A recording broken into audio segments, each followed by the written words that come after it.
Bro, நம்ம என்ன பார்க்க போகிறோம்னா ராயல் வின். இந்த ஆப்பில் வந்து எப்படி கொஞ்சம் ஈஸியாக வின் பண்ணுறத பார்க்கலாம். ஈஸியானா ரொம்ப ஈஸியாக இல்லை, மினிமம் ஒரு 85% ஒர்க் ஆகலாம். கண்டிப்பாக உங்களுக்கு யூஸ்ஃபுல்லாக இருக்கும். நம்பி பார்க்கலாம். இந்த ஆப்பில் வந்து மணி ட்ரீ இந்த கேமில் தான் நான் சொல்ல போகிறேன். ஓகேங்களா? நல்லா பார்த்துங்க. இப்போ வந்து லார்ஜ் ஈவன் அப்படின்னு இருந்துங்களா, இந்த ஈவன் ஆட் மேலே பெட் கட்டாதீங்க. லெஃப்ட் ஹேண்ட் சைடில் லார்ஜ் ஸ்மாலில் பெட் பண்ணுவாங்க. ஓகேங்களா? எதுவும் பார்த்தீங்கன்னா இப்போ லார்ஜ் வந்துக்குதா, லார்ஜில் வந்து 4வது எதுவும் பாருங்கள்.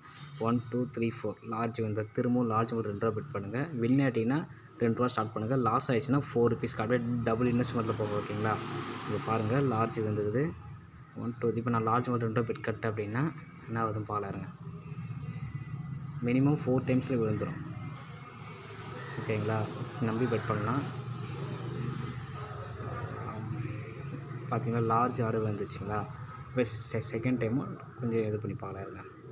1 2 3 4. இப்போ 4வது ஸ்மால் வந்ததுங்களா. ஸ்மால் மேலே பெட் கட்ட 2 ரூபா. வின் ஆட்டிங்கன்னா 2 ரூபா கட்டுங்க. லாஸ் ஆகிடுச்சுன்னா 4 ருபீஸ் 8 ருபீஸ் அந்த மாதிரி அப்படியே டபுள் இன்வெஸ்ட்மெண்ட்லேயே போங்க.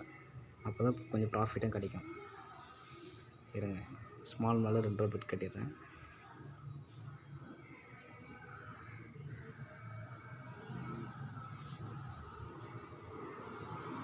ஜஸ்ட் ஒரு 15 செகண்ட்ஸ் வெயிட். கண்டிப்பாக விழுங்குங்க. இதேமாரி நம்பி ட்ரை பண்ணலாம். மினிமம் 4 or 5 டைம்ஸ்க்குள்ளே விழுந்துடும். மினிமம் 4 டைம்ஸில் விழுந்துடும். கண்டிப்பாக விழுந்துடும். நம்பி பெட் பண்ணலாம். யாருமே எடுத்தோன்னே 10 ரூபாலாம் கட்டாதீங்க. மினிமம் 2 ரூபா இல்லை 3 ரூபா அந்த மாதிரி ஸ்டார்ட் பண்ணுங்கள். கண்டிப்பாக விழுவும்.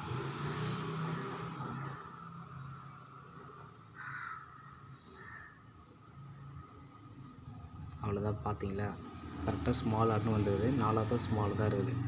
மினிமம் மேக்ஸிமம் விழுந்துடும். No problem.